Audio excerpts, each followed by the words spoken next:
الأمهات والآباء والأجداد والأطفال وصلت معهم، كلنا مع الفريق الوطني المغربي. سنكون في لقاء قوي مع منتخب قوي، لن نعيش لا الغرور ولا التنقيص أيضا من قيمتنا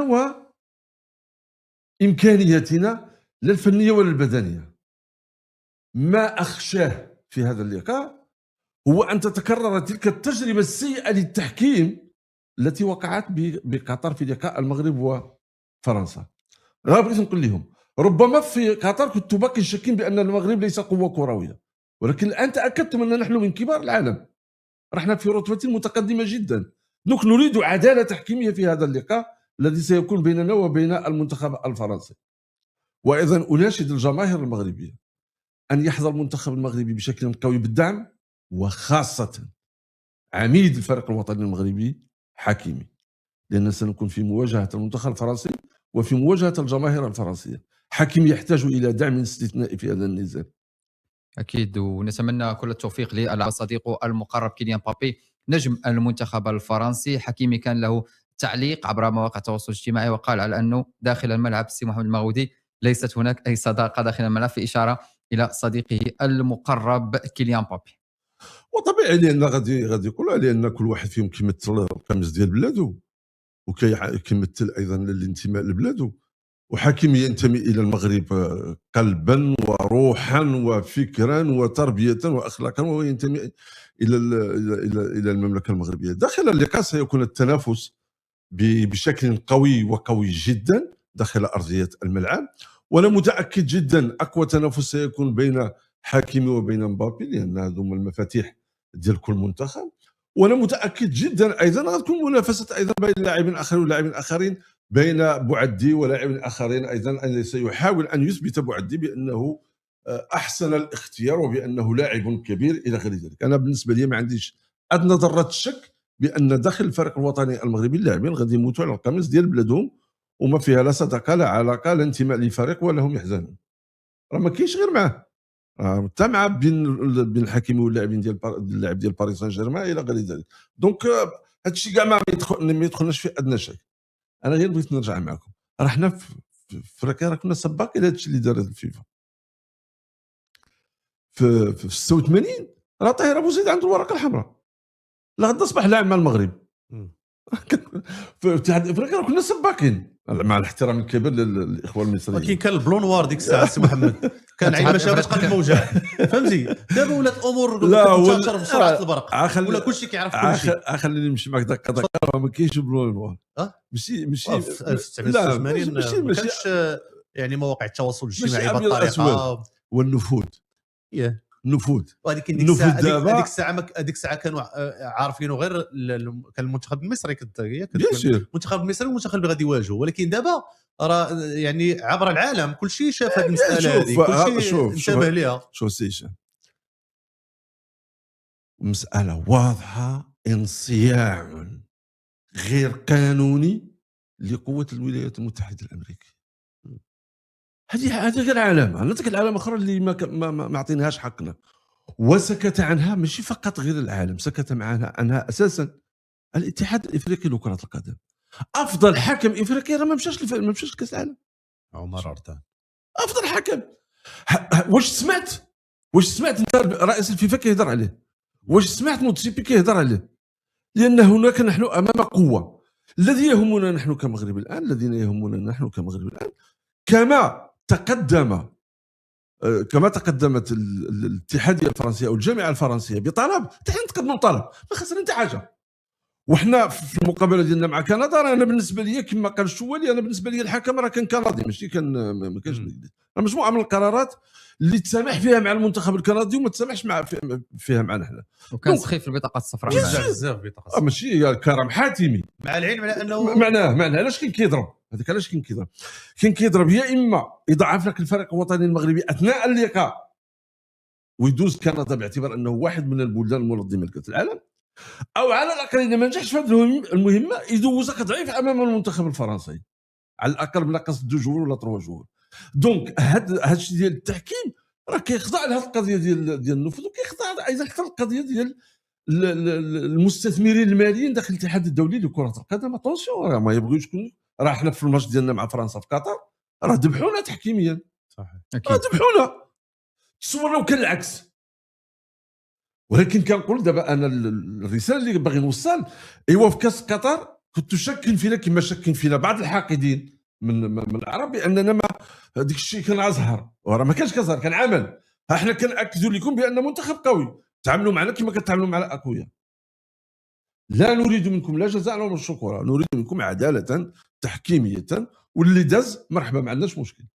المنتخب الوطني المغربي التي واجهت فرنسا كما نشاهد سنة 2022 مقارنة بتشكيلة الأسود التي تواجه اليوم المنتخب الفرنسي. سيشام، شنو المقارنة اللي كتشوف ربما بين التشكيلتين معا، وأيضا الخبرة التي سيستفيدها اللاعبون الذين شاركوا في تلك المباراة في مونديال 2022؟ المعضله الاوليه اللي كانت بالنسبه لنا في 2022 هو اننا وصلنا للماتش ديال فرنسا وحنا عندنا بزاف ديال اللاعبين موعتين، كلينيك، عندنا اصابات. نعم كما قال سي محمد هذا المصطلح ديال الكلينيك، يعني كانوا عندنا بزاف ديال اللاعبين مصابين. وبل اكثر من ذلك رومان سيس لعب واحد شويه وخرج، لعب واحد ربع ساعه ولا ثلث ساعه وخرج. دونك وصلنا للمباراه اللي تعتبر بالنسبه لنا ريفيرونس ديال الرجل الاخيره باش توضع في المباراه النهائيه. الاعمده الاساسيه ديال الفريق كانوا مصابين. رغم ذلك قدمنا اداء محترم، اللاعبين قدموا اداء محترم، دافعوا بواحد القتاليه كبيره. عرفنا الاسلوب اللي كنا كنلعبوا به اللي هو 4-1 والتحولات بسرعه كبيره للامام. خلقنا لهم بعض المشاكل، سجلوا علينا سجلنا، كان ممكن اننا نسجلوا كما قال محمد، لان الحكم المكسيكي انذاك تغاضى عن ضربه جزاء واضحه مع وجود الفار اللي كان المفروض على انه يكون عامل مساعد، ما كانش عامل مساعد للاسف. ولكن اليوم كيتختلف الامر. اليوم حافظتي على بعض اللاعبين اللي كانوا في هذيك المقابله اللي ممكن انهم يدوزوا يعني رسائل ايجابيه ورسائل تحفيزيه بالنسبه لهاد اللاعبين اللي اول كوب دي موند بالنسبه لهم، لانه ملي كتكلم على تكون رسائل تحفيزيه فكتكلم على عنصر التجربه. عنصر التجربه كاين هنا، كاين في ياسين بونو، كاين في المزراوي، كاين في اشرف حكيمي، كاين في المرابط. دونك لاعبين اللي ممكن على انهم يكون عامل مساعد في هذا الاتجاه ديال انهم يحفزوا المجموعه ويذكروهم بالسيناريو اللي وقع لنا في 2022 اللي كان من الممكن اننا نستحقوا اكثر. ايضا كاين فكر اخر، كاين اسلوب اخر، وكاين واحد التدرج في المستوى الايجابي ديال المنتخب الوطني المغربي. المنتخب الوطني المغربي كيلعب مزيان، كينتصر، كيكون في اسوء حالاته كيعرف كيفاش ينتصر، وهذا هو المزيان. كاين مساله اخرى 2022 ربما كان عندنا اسلوب واحد اللي كنعتمدوا عليه، ربما اصبح مكشوفا بعض الشيء. اليوم عندنا اساليب متطوره، اساليب متعدده، عندنا تطور تكتيكي على المستوى الدفاعي وايضا على المستوى الهجومي. عندنا مدرب اللي كيعرف يتعامل مع المراحل ديال المباراه، ثم عندنا لاعبين من النواحي الفرديه اللي عندهم امكانيه على انهم ينفعونا في 20 متر الاخرى. ثم كاينه مساله مهمه وذكر السي محمد المغودي قبيله بوعدي، فكاين مباراه داخل مباراه. الا قلت على انه مباراه داخل مباراه وذكرتها في الماتش ديال هولندا وقلت بين بروبي واللاعب عيسى ديوب، وقلت بين اللاعب الظهير الايمن ديال الانتر مع مزراوي. فاليوم عيسى ديوب المفروض عليه لانه يبين حنه يده في هذه المقابله، لانه داز في الفئه السنيه ديال المنتخب الفرنسي، ومن بعد وكان داز في الفئه السنيه مع كيليان مبابي، بعد الفئات السنيه كان معاه. دونك هذه ومع حارث تماما. دونك هذه فرصه مناسبه لعيسى ديوب بالاختيار الصحيح ديالو للمنتخب الوطني المغربي على انه يكون سبع في خط دفاع ديال المنتخب الوطني المغربي، ويلعب بالنسبه لي دوبلي فور في هذه المقابله، لانه خصو يبرهن على انه كان اختياره صحيح وجا الفريق اللي شاف فيه المنافسه على اللقب ديال كاس العالم وايضا تحقيق نتائج ايجابيه. ثم كاين العناوي شفنا على ان مؤخرا القنوات الفرنسيه بدات كدير هذاك السم في العسل، يعني كتجيب الوليد ديالو كطرح عليه بعض الاسئله اللي ربما محفوفه بالمخاطر بواحد لي كيسيون بياج على اساس على انهم يدخلوا واحد النوع ديال الشك المحيط ديال المنتخب الوطني المغربي وفيه في الفتره ديال كاس العالم ماشي من وراها ماشي قبل منها في الفتره. دونك حتى العيناوي اليوم من الواجب عليه على انه يقدم مقابله مثاليه ويرد على هاد الافواه وهاد الصحافه وهاد البرامج اللي خرجوا في توقيت بالنسبه لي غير مناسب. وكما ذكرت محمد المغودي فحكيمي ما عندناش شك فيه على انه غادي يبرهن مستوى كبير كيلعب في البي جي. وايضا المشكل الاخير اللي خرجوه ليه حتى هو في الوقيته ديال كاس العالم. دونك شوف التوجه فين كان باش يحبطوا المنتخب الوطني المغربي فرديا وايضا جماعيا، ولكن الحمد لله انهم ما توفقوش فيه لاننا عندنا رجالات لا على المستطيل الاخضر وعلى البره ديال المستطيل الاخضر. هنا كنتكلم على المرافقه والمواكبه ديال رئيس الجامعه الملكيه. اكيد، والجماهير المغربيه التي تكون حاضره دائما وبقوه لدعم الاسود. اكيد اليوم الحديث ايضا عن الناخب الوطني سي محمد وهبي كمدرب محلي يشرف الاطر الوطنيه. وهناك في كاس العالم هناك تجربه غريبه ربما على انه منذ اول نسخه كانت في الاوروغواي سنه 1930 كانت يعني هناك سيطره كبيره وعدد كبير من المدربين المحليين الذين توجوا مع منتخباتهم. انا عشت اول كاس العالم كانت في فرنسا سنه 98 900 و1000. المنتخب الفرنسي انذاك توج مع مدرب محلي هو إيمي جاكي. سنه 2010 ايضا شاهدنا المنتخب الاسباني يتوج مع او سنه 2002 98 كانت فرنسا مع إيمي جاكي. 2002 البرازيل مع المدرب سكولاري مزدوج الجنسيه برازيلي ايطالي. سنه 2006 ايطاليا مع ليبي. سنه 2010 اسبانيا مع ديل بوسكي. سنة 2014 ألمانيا مع لوف أيضا ألماني. سنة 2018 المنتخب الفرنسي مع ديشون الذي توج به أيضا كلاعب في مونديال فرنسا 98 ومدرب سنة 2018 هناك في روسيا. سنة 2022 اسكالوني مع منتخب الأرجنتين. اليوم مدرب محلي، والمدرب المحلي يؤكد كفاءته وقيمته الكبيرة. شاهدنا ذلك مع وليد الركراكي مع عصام الشرعي في أقل من 23 سنة مع مجموعة من المدربين أيضا جمال السلامي الحسين عموتة مع منتخب الأردن. هل اليوم محمد وهبي وأنت الذي قلت في الحلقة السابقة على أنه أبهر الجميع في الشوط الثاني عندما غير الأدوات وغير الآلية وقاد الأسود لاكتساح منتخب كندا بثلاثيه؟ شوف، اولا قبل ما نسمع التصريحات والتقديرات انا راه قدامي لاعب دولي عارف اش كيقول وراه خضع للتدريب مع مجموعه من الاطر لا الاجنبيه لا الوطنيه ولا الاجنبيه، يعني الثقه في الشهاده ديالو كافيه. وسمعت ايضا بعض التحليلات الان دابا تتكلم عن محمد وهبي، ما بقاش كتكلم على محمد وهبي كذلك المدرب المغمور، المدرب اللي ما عرفناش فوقاش كان دابا ولات كتهضر على محمد وهبي كمدرب عالمي، كاسم من الاسماء المنافسه لكبار المدربين العالميين. واعطوا بعض الامثله جميع المنتخبات القويه بمدربين كبار راه كيف كنقولوا حنا باللغه المغربيه ديالنا واسمح لي على العباره زمتهم محمد وهبي، لان كلمه زمتهم كلمه مغربيه معروفه زمتهم ولا مجموعه من المدربين يعني انه حصرهم. بغينا نهضروا باللغه العربيه الفصيحه حصرهم.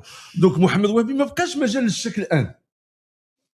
نحن الآن أمام مدرسة مغربية ناجحة بامتياز على مستوى الأطر الوطنية، سواء مع محمد وهبي، سواء كنا مع وليد الركراكي في كأس العالم ديال قطر، سواء كنا مع طارق السكيتيوي، سواء كنا مع الشرعي، سواء كنا مع باها، سواء كنا مع عموته، سواء كنا مع جمال السلامي، سواء يعني كل الأطر الوطنية كتحس بها ملي كتوقف مع المنتخبات الوطنية كتعطي ديك المردود. سابقا راه التوصير خدا كأس إفريقيا، بدو زكي راه لعب الفينال ديال كاس افريقيا 2004.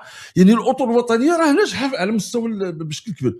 صحيح ان النجاح اللي كنعيشوا في هذه المرحله هذا استثنائي، لان كاين قدرات كبيره كتحس بالمدرب الوطني واقف في البونتوش ما خايفش عليه ما بغيتش. انا سمعت واحد التحليل على محمد وهبي في المقابله ديال كندا، راه داك الشيء ما بان لي انا راه مع كامل الاسف ما كانش معنا سي هشام كيفاش محمد وهبي علاش السي بوعدي كنقولوا حنا راه ما بانش مزيان، العيناوي ما بانش مزيان، لا ماشي ما بانوش مزيانين، لان هذاك المدرب ديال كندا مشى حاصرهم بزاف وورك عليهم، بغى يقتل له هادو باش يدير ما بغى في الفرق. ولكن محمد وهبي كان غايه في الذكاء عليه في الجوله الثانيه. اكيد بالنسبه لي عندي الثقه المطلقه في السي محمد وهبي والطاقم التقني الذي يشتغل معه. ويشرف قمه مباراه منتظره بعض الصحف العالمية اعتبرتها وكأنها ربما نصف نهائي قبل الأوان، حتى لا نقول نهائي قبل الأوان، لأنه اليوم المغرب أيضا من كبار القوم، مرشح فوق العادة للذهاب بعيدا في البطولة. أيضا هناك رغبة كبيرة من اللاعبين، من المدرب، من الجماهير، من الجامعة للذهاب بعيدا في هذه المسابقة وتجاوز إنجاز النسخة الماضية بالوصول للمربع الذهبي. كيف تتوقع هذا اللقاء بين المغرب وفرنسا في دور الربع؟ هو ملي غادي توصل لدور الربع النهائي جميع المباريات غادي تكون قويه، جميع المنتخبات اللي كتوصل لهذا الدور، خصوصا على انه تزاد الدور ديال 32 اللي ما كانش شحال هادي. دونك غادي تفلتراو المنتخبات وغادي يوصلوا للمنتخبات اللي عندهم جميع المقومات ديال المنتخبات اللي تنافس على اللقب ديال كأس العالم. فالحمد لله على اننا حنا ولينا من المنتخبات الكبيره، 8 ديال احسن المنتخبات في العالم اللي غادي يوصلوا للدور ربع النهائي، وهذا في حد ذاته يعني عمل متواصل للمشروع اللي وضعه الجامعه الملكيه المغربيه لكره القدم، لانه ماشي من السهل لانه منتخب يلعب نصف النهائي في 2022 ومن بعد يعني 4 سنوات تلقاه في دور الربع النهائي. المانيا ملي توجات في 2014 2018 خرجت من الدور الاول، وفي 2022 خرجت من الدور الاول، وحاليا خرجت من الدور 32. يعني الجميل في الامر بالنسبه للمنتخب الوطني المغربي هو الاستمراريه في تحقيق النتائج الايجابيه، وايضا الشخصيه اللي اكتسبها المنتخب الوطني المغربي في المباريات الكبيره ديالو. والجميل في الامر هو ان المنتخبات الكلاسيكيه والمنتخبات اللي عندها القاب ديال كاس العالم يعني كتعطي واحد القيمه للمنتخب الوطني المغربي، وهي قيمه معقوله نظرا للامكانيات المتوفره، لا على العنصر البشري اللي هم اللاعبين، لا ايضا الطاقم التقني، واللي كنفتخروا على انه بصمه مغربيه لا في 2022 لا في 2026. وهذا هو الجميل، انه ملي كنقولوا لانه مشروع مع ابناء البلد، مشروع مع مدربين وطنيين، مدربين اللي كيعطيو بصمه كبيره في النتائج الايجابيه. اكيد على انها مباراه ماشي سهله، مباراه صعيبه بزاف. والجميل في الامر هو انه كيعجبني انا ملي ما كندخلوش حنا المرشحين. الا لاحظتي على اننا المره الاولى من 2022 لدابا في دوري خروج المغلوب، المره الوحيده اللي كنا فيها مرشحين هي الماتش ديال كندا. في 2022 ما كناش مرشحين في دور خروج المغلوب مع البرتغال وانتصرنا، مع اسبانيا ما كناش مرشحين وانتصرنا، حاليا في دور خروج المغلوب في 2026 ما كناش مرشحين بواحد الدرجه كبيره مع هولندا وانتصرنا، وحاليا ماشي مرشحين على الورق تقنيا وكرويا. راه اكيد على انه الكل يشيد بالمنتخب الوطني المغربي، ولكن كالقاب وكتاريخ فالكل غادي يمشي في الخانه ديال الترشيحات للفرق المنافسه، كنذكر هولندا وفرنسا، وهذا شيء ايجابي بالنسبه لنا حنا كمنتخب وطني. يرفع الضغط نسبيا على الاقل يعني تتخلص من ديك الضغوطات النفسيه باش انك تامبوزي لو جو ديالك، ديال انك حتى اللي يكون عندك الفعل في اللاعب، كانك حتى اللي يكون عندك محاولات ديال التسجيل، كانك حتى اللي ممكن تبني من الخلف. وهذا ربما اللي نوعا ما صعبات علينا المباراه ديال كندا. الماتش ديال فرنسا اكيد على انه اكيد بعض المراحل ديال المباراه غادي نديروا الفعل، واكيد على انه مراحل كثيره ديال المباراه غادي تكون عندها رده الفعل، وهذا مساله ايجابيه نظرا للامكانيات والادوات اللي كنتوفروا عليها.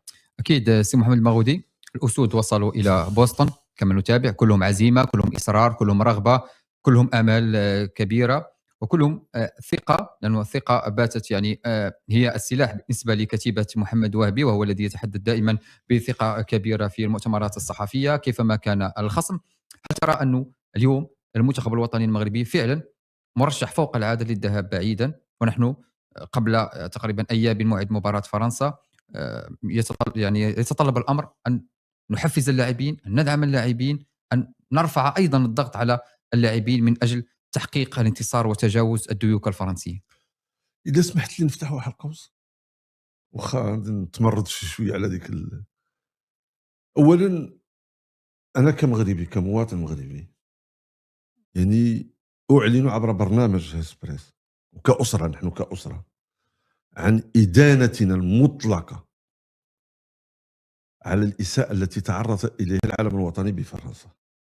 اكيد الاساءه تعرض اليها من طرف بعض الحاقدين، بعض الخبثاء، بعض ناكري الجميل، بعض اصحاب الذاكره المثقوبه اللي نسوا ان شوارع الجزائر لحد الان لا زالت مبللة بدماء شهداء المغرب من أجل طرد المستعمر الفرنسي.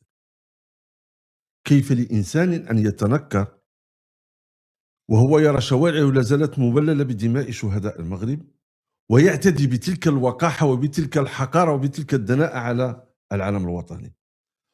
أولا إدانة مطلقة، دعم المطلق لكل المبادرة التي قامت بها المؤسسات المغربية، وأيضا تنويه العالي والكبير أيضا بضبط النفس التي تعامل بها المغاربة أيضا مع هذا الحدث.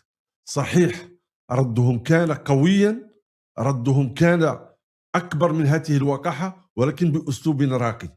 وهنا يكون الاختلاف بين من تربى على تربية الملوك الرقي وبين من تربى على تربية النظام العسكري الهمجي. أنا شخصيا استغربت لهذه الوقاحة ولهذه الحقارة أن تصل إلى درجة الاعتداء على نساء وفتيات مغربيات، وأيضا الاعتداء على العلم الوطني. أنا بغيت نقول لكم بواحد اللغة المغربية ديالنا، أنتم دابا قطعتوا ذاك العلم الوطني، أجوا عندنا لدرب غلف نعطوكم كاع الثوب اللي يغطي الجزائر كلها. العلم الوطني راه ماشي هو ديك الطرف ديال الثوب، العلم الوطني راه انتماء، العلم الوطني راه إيمان. هذاك تقطع الطرف ديال الثوب، واش غتقطع لي إيماني ببلدي بوطني بحدودي التاريخية وبحدودي الجغرافية؟